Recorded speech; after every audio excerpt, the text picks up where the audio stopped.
Gentlemen,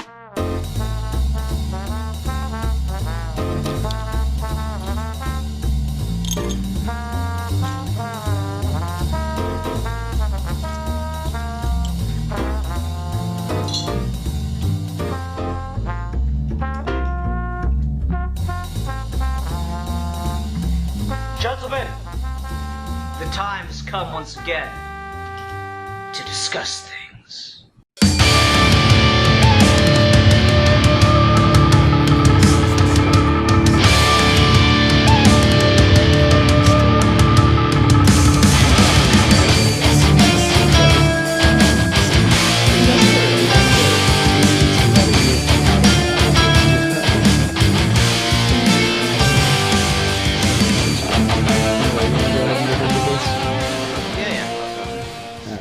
Hi everyone, welcome to another episode of Geeky Gentleman Fan Project Reviews. I'm Sid Part2, joining me today is... A geek for fun. Indeed.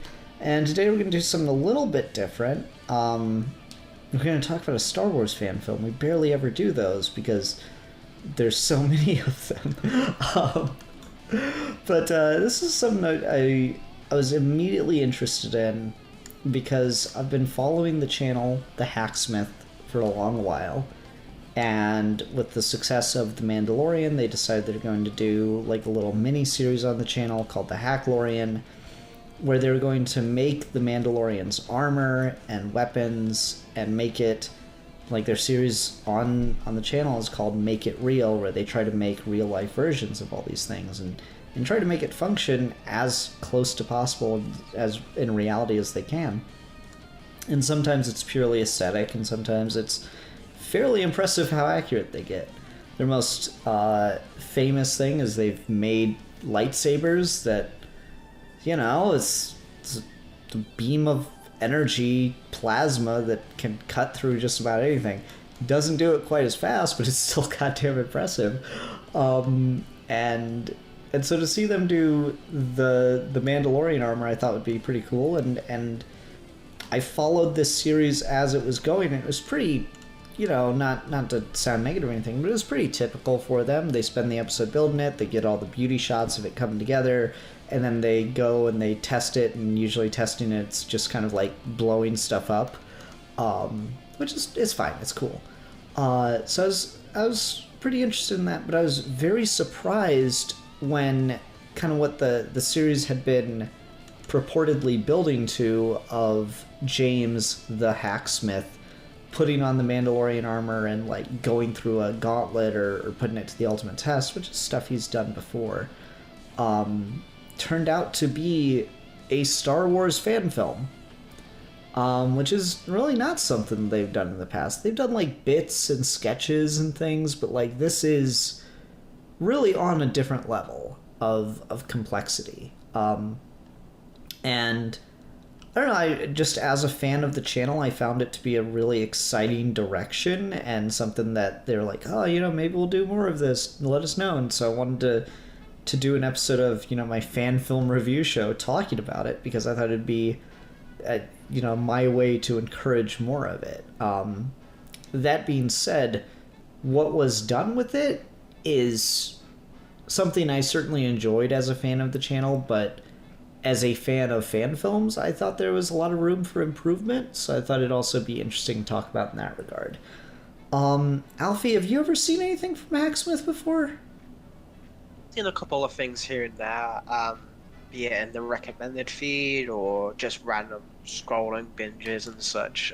This is one of those channels that you kind of just end up on, because they've covered so many different genres and stuff where it's such a good idea. Like, there's a couple of channels like this, and there's similar things, but I'm always just blown away by the level of just talent and just production value and of creativity that these channels do. And I would say, legitimately, it's one of my favorite things about YouTube is that you can now have a thing where these people's living is making nerd shit. And that's so cool. I'm so happy for them. That's such a dream come true, I imagine. Obviously, it will have its own problems and stuff, as any job does, but that's just awesome. That's just so cool. So yeah, I have a massive respect for the people in the channel. They all seem like really fun. Got a sense of humor about them. They don't take it too seriously, but they also really just smart, intelligent crew. But I'd never seen the Mandalorian series, and I'm a big Star Wars fan, and I'm always a fan of the. I think everyone can agree that the Boba Fett armor is just like one of the coolest designs in fiction. Like being carried, the design alone carried an entire character. Mm-hmm. Purely on just that aesthetic, just that look. So the fact that Mandalorian did that, it seems like a one where it's because Star Wars is one of those series that outside of lightsabers and light speed travel and stuff, George Lucas made a thing about it to like show me the rivet.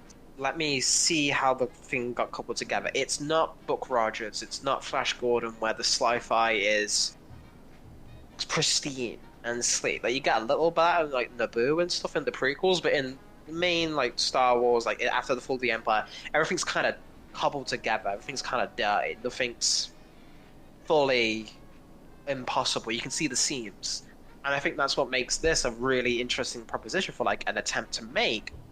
Is because the Mandalorian armor, yeah, you could make that. There's nothing like it can resist lightsabers. All right, maybe that's a little bit much, but even then, like, not impossible, not infeasible, and they can take it to basically as far as you could realistically go with that.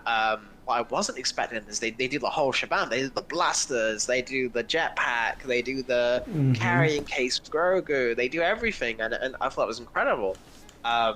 So on that fact alone, I thought was really good, and I had especially never seen the fan film part that you said, which is kind of, I guess, the main part of this review.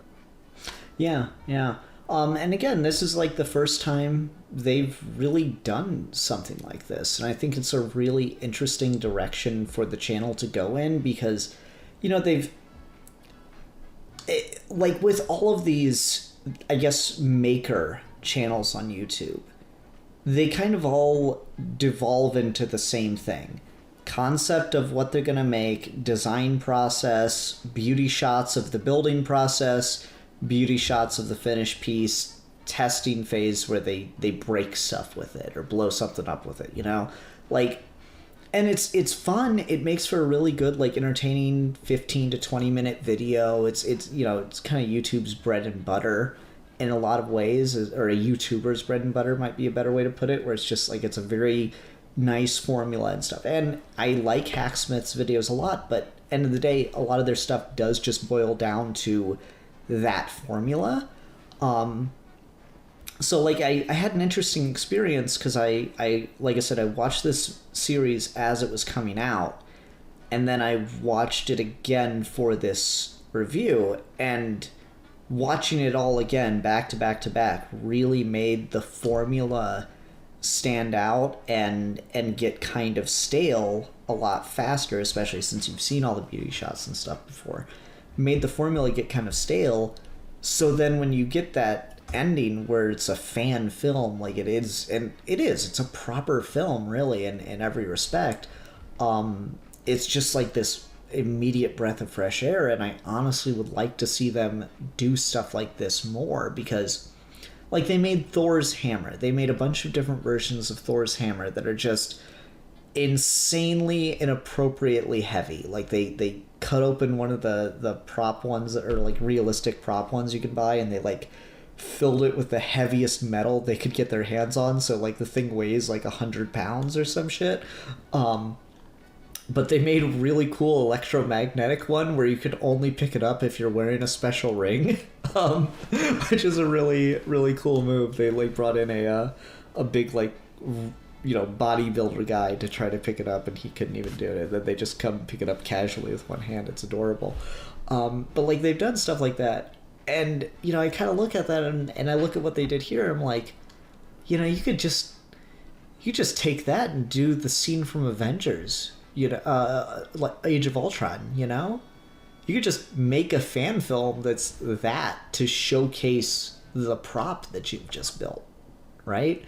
And that was the thing I was most impressed by with this. Is like, when you break it down, you get to see, I think, everything but the jetpack have like a moment to shine in this fan film. You know, you get to see, obviously, the armor's on screen the whole time.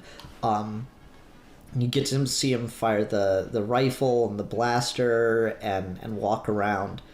I was a little surprised that the mouse droid never made an appearance, though maybe it was somewhere in that bar and I just missed it. The other thing that was, like, not in it, and I think ultimately for good reason, because it is probably the weakest part of the build process, was the Baby Yoda cradle. I think that was probably the weakest part of the build process, especially given that, like, it isn't metallic like the one in the movie or the series, and it just has, like, a cut up Baby Yoda put inside of it, and the like closing part of it doesn't look anything like the movie, like the series. So, like, I kind of understood the limitations of that one in reality were such that it wouldn't have really flowed well on film with the rest of the stuff. That was a limitation I understood. But yeah, besides the jetpack, you get to see, like, everything that they built get, like, a moment to shine in the film, and I thought that was a really, really cool way to do stuff. I thought that was just a cool introduction. And I do as well. I think it's a because again, I don't know the ins and outs of channels like this and financing and stuff, but let me just quickly, like, 12.2 million subscribers, about over 1 million views on nearly every video, or at least approaching that on the more recent ones. Obviously enough to fund the crew they've got, which is a bunch of different people, and own the space of the office and all these kind of crazy stuff they have to do. By having that, and in an era where everyone's phone is a better camera on it than you'd have gotten in, like, the original Star Wars. It kind of a no-brainer, because you've got producing a show already. Like, how you edit it, the camera angles, the different people you're in, recording different takes, the lighting's up. You're already producing a show on, I don't know how recently they wrote, but, like, on a regular basis. Like, so you've got all the tools there. You don't have to go out and get anything except from just location shooting and actors, because you've got your cameras, you've got your people who know how to edit, you've got your people who know how to do special effects, you are the prop guy. like there is, it is a natural evolution to it, you know? Like, there's a difference between someone who, say, was gonna like, say what we do, right, where we just write the videos and say, oh, but now we're going to go out and make a live action Phantom. It's like, well, no, we don't have an experience with filming stuff. We don't have experience with editing live action. You do, I don't.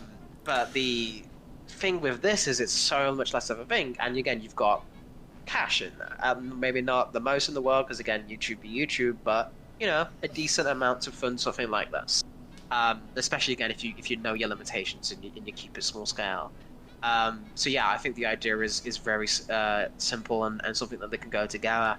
I think maybe something that I wasn't immediately in love with, but then I kind of got over it, is I think maybe they didn't have to seemingly work within the limitations as much as they did, you know? Like, and the thing that really stuck out to me at first was the idea that in this fan film, they set it on modern day Earth. That's the part for me that I think kind of fell flat about it, because comedy Star Wars fan film is certainly, like, an appropriate thing to do, especially for your first time doing one of these. It's a very, like, safe area, because there's tons of comedy Star Wars fan films. Some of the oldest Star Wars fan films are parodies, like Troopers. So I have no problem with them going with the comedic tone, especially since Mandalorian's kind of fresh and new, and so, like, it's not been done to death with the Mandalorian yet. I do think setting it on Earth, like, and having him hunt the hacksmith himself and stuff, I thought that was pretty, like, that was just a strange direction. So, like, on a story-based or just a direction-based thing, I do think is the weakest part of the Bounty short film. You know? Because, like, it's Star Wars. Like, there's so many Star Wars fan films that are just in a field, in the woods, in the mountains, in the wilderness next to our house where we are filming this fan film, right? Like, there's so many. That's just, again, it's the bread and butter of the Star Wars community. And it's the frickin' Mandalorian, the guy who's traveling all over the galaxy to different planets trying to find people who are trying not to be found. So, like, literally, filming a Mandalorian fan film in the woods is such an... It seems like such an easy thing to do. Like, because the way this fan film opens up with them at the bar and stuff, like, that's such a strong introduction. Like, it really, like, he walks into that alien bar, that Tatooine-looking place, Mos Eisley-looking place, get my fucking nerd card cred right there. And it just, he looks like he belongs, right? It works so well. And you get, like, the puck, and they're talking, they're all serious and stuff, and they're just like, and then freaking James, the hacksmith, shows up, and you're like, oh, okay, he's on Earth. Oh, okay. And then it just cuts to, like, the guy setting off fireworks and everything. It was like, really? That's the direction you're going in? Because it just... You could have opened the same. You already had everything, or at least I have to assume you knew you were going to open in some kind of Star Wars-esque bar. And then you could have just cut to the woods, and I feel like you could have featured the suit just as well in that context. And maybe it wouldn't have been as funny, I guess, the way I'm talking about it. It probably would have been more a dramatic or like action-based Mandalorian fan film in that regard. But you could still do that as funny if you really needed to. I mean, The Mandalorian's got some pretty good humor in it, too, so you could definitely blend those two ideas. It is, in all fairness, I do think this is still in line with some of, like, the bits and stuff they do whenever they're doing, like, their testing phase things. So maybe this felt safer to do it in this way and kind of straddle that line of, like, see, it's just like our other things, and haha, I get to run around and kill all my employees in this Mandalorian suit. Isn't that funny? Which is pretty funny. But I don't know, like, I did watch it, and that did kind of take me out of it because of just how well produced everything was. It didn't feel like it needed to lean on that kind of crutch to me. Yeah, that's the thing that, and I'll talk about the thought process, because when it first started, and when they first said Earth, I immediately was like, ugh. Like, that's just kind of like taboo to me in Star Wars, right? Like, you just don't say it. It's a long time ago in a galaxy far, far away. He's like, all right, that line one is there's no possible way you can cross over with Earth, like, at all. Like, it can have crossovers with other shit in space and time travel, but, like, that's the respect you have to do to it's not like Star Trek. It's not our future. It's somewhere else, you know? And I think that is something to respect with Star Wars, to not go there. And I think that kind of does always kind of feels wrong on a level. Like, it's not meant to be kind of thing. But the thing I'll give it is, after I still agree on that point, but the thing I'll give it on the time is, like, all right, if you're gonna do this with any character, it makes the most sense to do it with Din, because the whole series of Mandalorian is built on the fact that this guy has no idea what the fuck anything is. Like, wherever he goes, he's just confused, but rolls with it and just kind of makes up the spot and doesn't talk about it to anyone.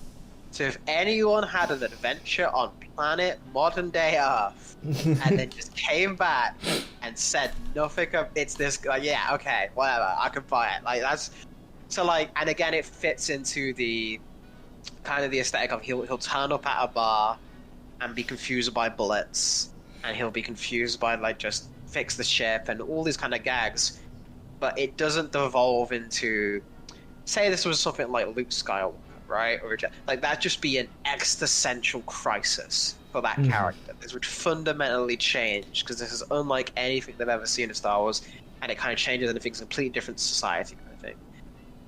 With the Mandalorian, nah, it's all right. Weird shit, got it. Moving on. Got a job to do. Kind of like just whatever. So I will give it that on a thing, and once I got to that point, it let me kind of sit back and enjoy the rest of the thing and appreciate some of the gags, because I think there are some not necessarily like gut buster laughs in it, but like I was smirking like through things. And I don't stuff. want your space money, Moon Man.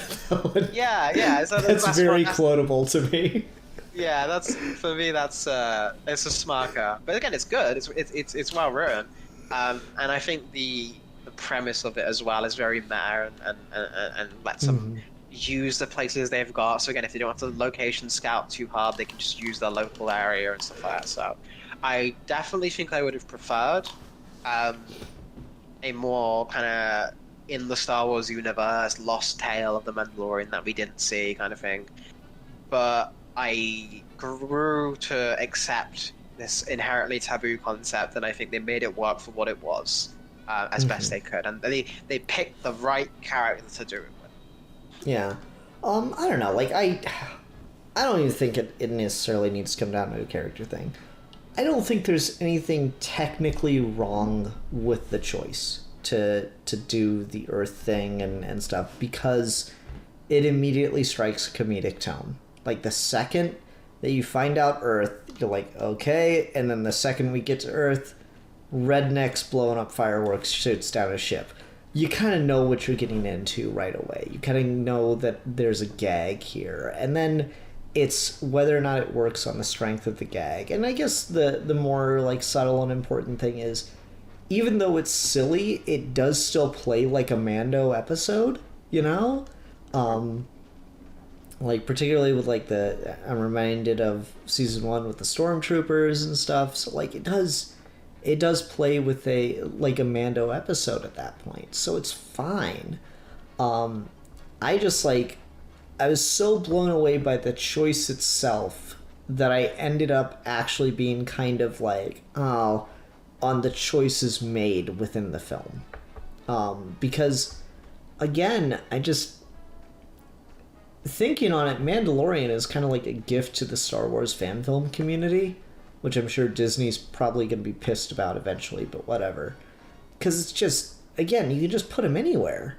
And it doesn't, like, he's anywhere, any place, he can just kind of fit in, and you don't need excessive costuming or anything. Like, if you can just get the outfit, get the Mandalorian outfit, he can just go and do shit, and it doesn't matter who he runs into.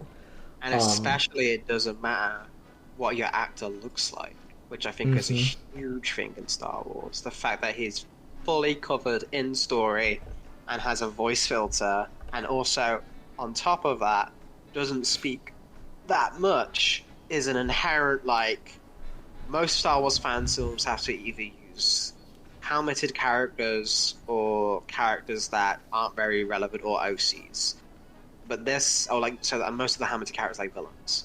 This is literally, I think, the one time where you can pick a Star Wars protagonist and use them without any caveats, like, because you don't, doesn't matter what the actor looks like, because you're never going to see their face.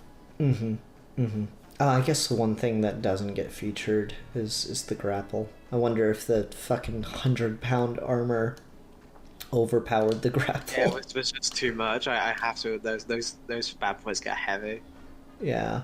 Like I did you watch, because I sent you the playlist, did you watch the Q&A after the fact where they actually weighed the armor? The And Q&A was every one thing we didn't watch. Yeah, I watched it and it was curious because they put everything into a big bin and put it on a scale and it was 110 pounds. It's just like, Jesus Christ.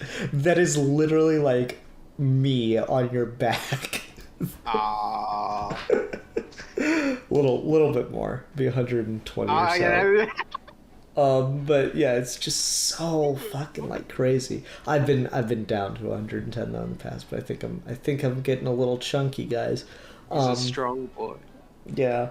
But no, like, so it's kind of crazy that maybe they couldn't afford to do a bunch of action heavy stuff because of just, can you imagine trying to move with all of that? Yeah. Like, very, very notably, he doesn't have the jetpack on in the film. I thought that was a pretty interesting little detail there, is that they didn't feature the jetpack because that's probably like an extra 30 pounds just on its own or some shit. But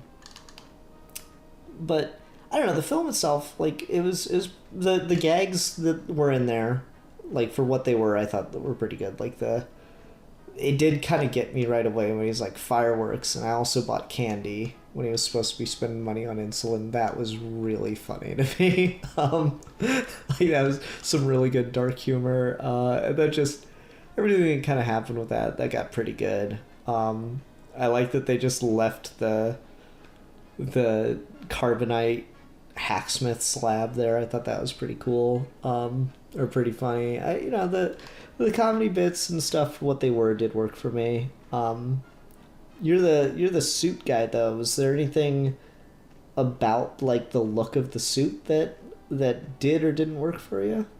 I think the craftsmanship on like the model and the armor and making it all legit is it just blew me away on the impressiveness on that, and it's the silhouette and everything was right. And I also appreciate the honesty for like being like, well, the fabric parts we got on Etsy, because for any Star Wars cosplayer, Etsy is like a god's, like, you can get, like, I got a Luke Skywalker cosplay that is screen accurate, like.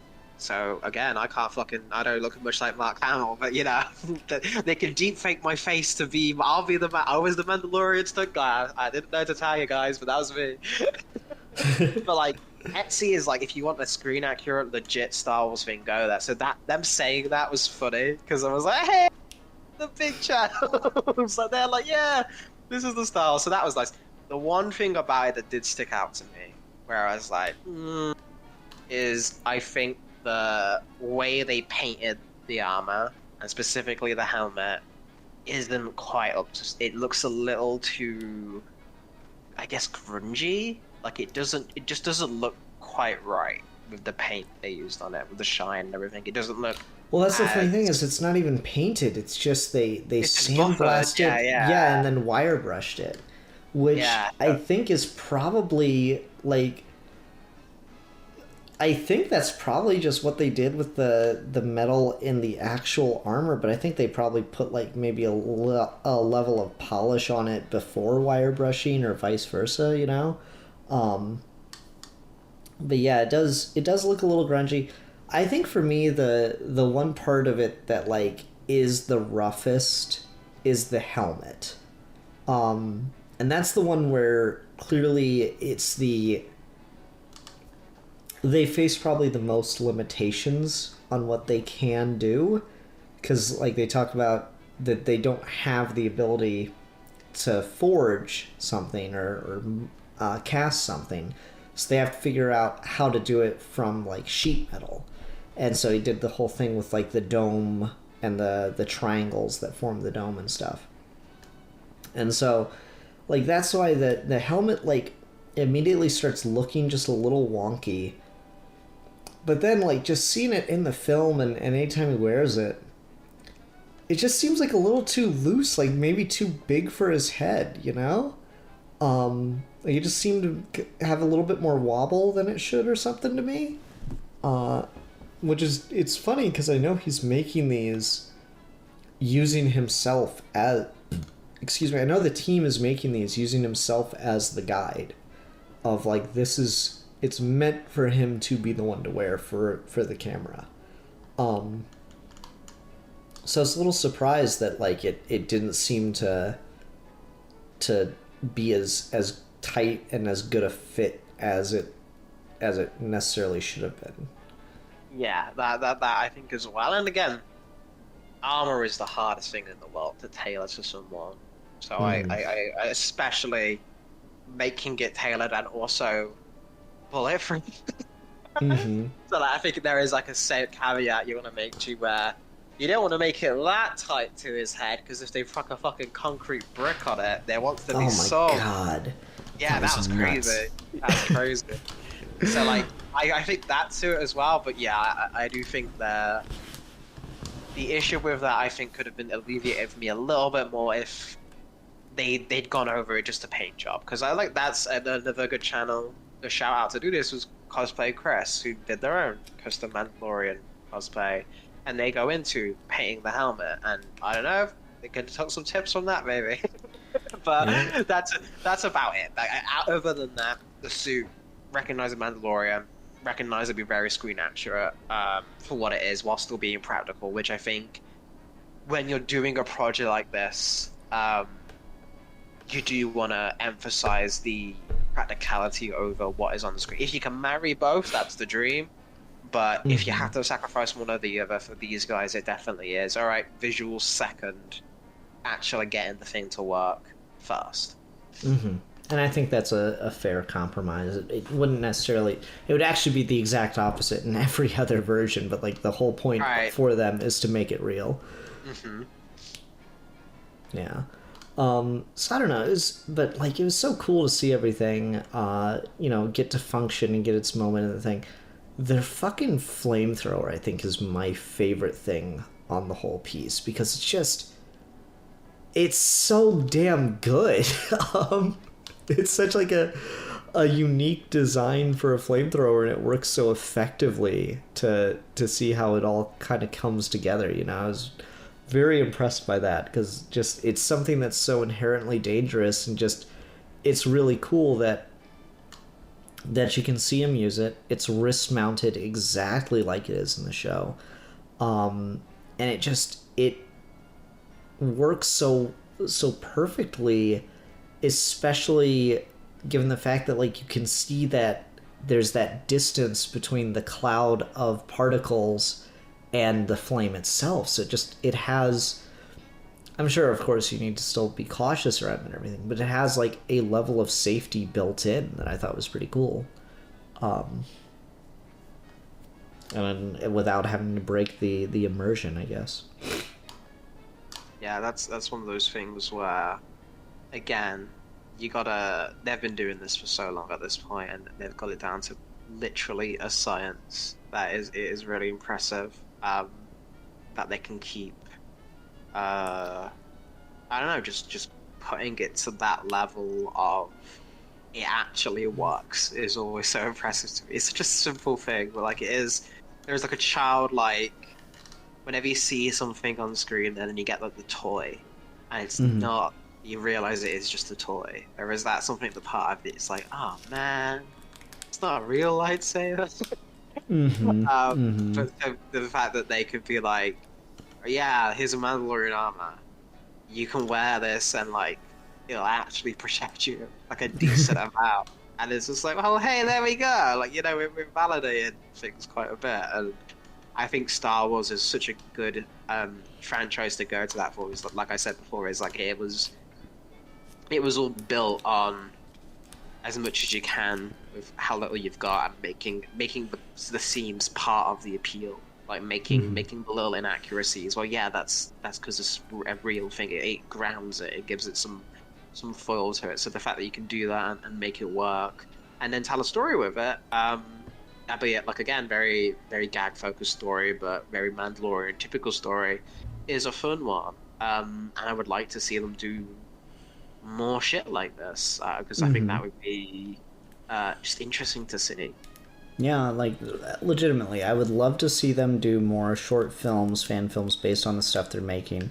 I mean, you see it in this. They've been working on a goddamn power loader from Aliens for like 2 years now, and it's coming together incredibly well. They're at the point where they're having a hard time making videos of it because the stuff they have to do now isn't very interesting on like a film level, where they're like, and now we have to program it to make sure that it doesn't swing the arm closed too fast and kill the user. Like, there's only so much you can do with that, but like, they've been working on it. It's like, I think their longest running series on the channel as far as just like independent projects. And so when that's done, yeah, fucking like, give me a goddamn Alien fan film and use that in it. Like, that'd be amazing. But of course that would obviously be a pretty big investment, because like, you could get some cosplayers to dress as xenomorphs or something. You could make some like xenomorph heads to crush with the thing on film. And it'd be really cool. But yeah, that'd be one hell of an investment to do. But like, I'd love to see it.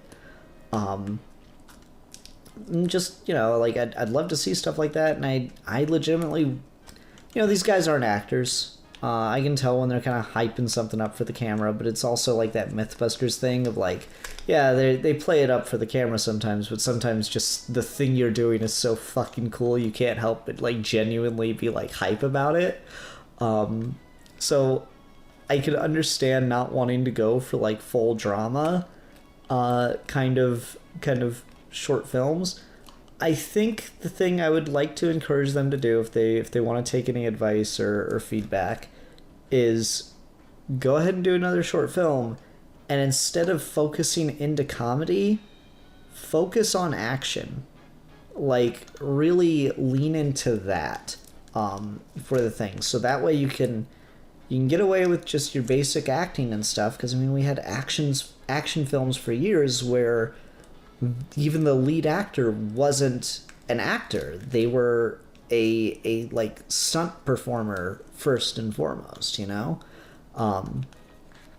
And I like, you can just get away with it with action if you can make the action look good.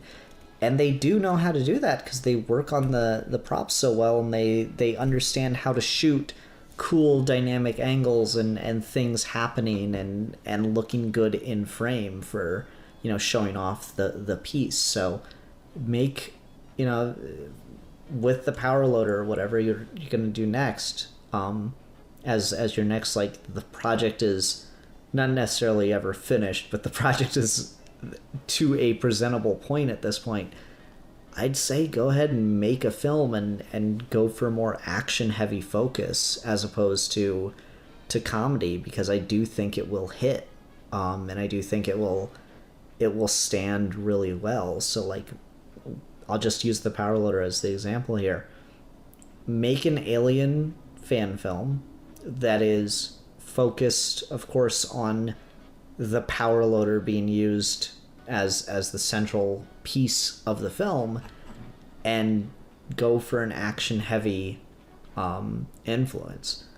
How that would be produced, I don't know. Besides Star Wars, I'm pretty sure the Alien and Predator fan base is some of the like best cosplay community, and you know, you put the word out, you could probably get some people with some really amazing screen accurate xenomorph cosplays and props and know how to build props and stuff to come running to help be in that. I think you get some really impressive stuff done. And that'd be my hope, because I did legitimately enjoy this, and I think it's very telling that my problems with it are that I felt it didn't strive even further than what I know they're capable of doing. Yeah, I fundamentally agree with that. It's my hope is this is just like their first attempt at doing it, and then they're gonna get bigger and better as they go. Because again, they've got the resources to do this compared to some of their channels. This is literally their job, so I think it'd be cool to see. And again, just make the things you do those test videos, but if you can actually do it on camera with the things as well, that you've built your CGI, you don't need to worry about that. You've got it in camera. You can get the shot. So I think that'd be really cool to do. Yeah, absolutely. So yeah, I think that'll wrap it up for this one. Unless you had anything else you want to talk about. I mean, I guess I talked about my favorite piece of it that they all made. Was did you have one that like really was like just, oh, this is so frickin' cool? My favorite one was the blaster because I Yeah. thought that was a cool look to it, and it looks like an actual Star Wars prop, but the thing it shoots and the thing it shoots, like, it legitimately does look like a blaster bolt, which kind of blew my mind. Mm-hmm. Yeah, that was pretty cool. I like the rifle a little bit more than the blaster because like they actually like hand carved or not hand carved. They actually like carved the rifle butt out of wood, whereas with the blaster they like did that 3D printing thing, and I don't think the 3D print looked as good as the finished wood did. Right. So yeah, but I like the rifle too quite a bit. But still, flamethrowers are cool. This Yeah. message brought to you by a new father. Spaghettios. Oh man! All right. Well, let's go ahead and go into ratings. Let's do the entire series, fan film included, for the rating for this. Just to see how it stacks up. And in that regard, I'm going to give this a 4.5 out of 5 grapnel hooks.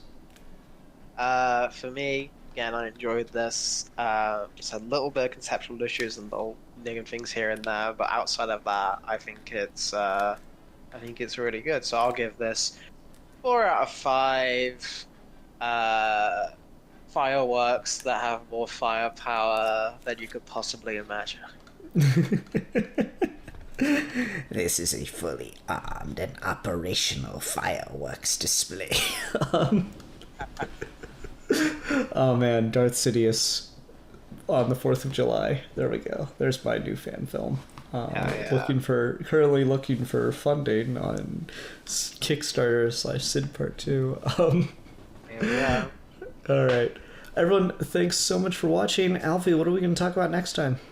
So this one, I think this might have been one where I suggested it before and then we never did the episode because I just did the look and I can't find it. But you Okay. tell me if we did do this episode. Old Spider-Man fan film called The Green Goblin's Last Stand.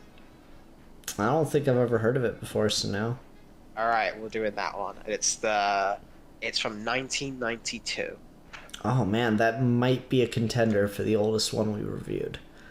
And it's very interesting. So I definitely think this would be one to watch. Sure, sounds good. All right, everyone, thanks so much for watching. Until next time, I'm the Philosopher. And I am the champion of the oppressed, and this is the way. And we are your geeky gentlemen, and we will be discussing things.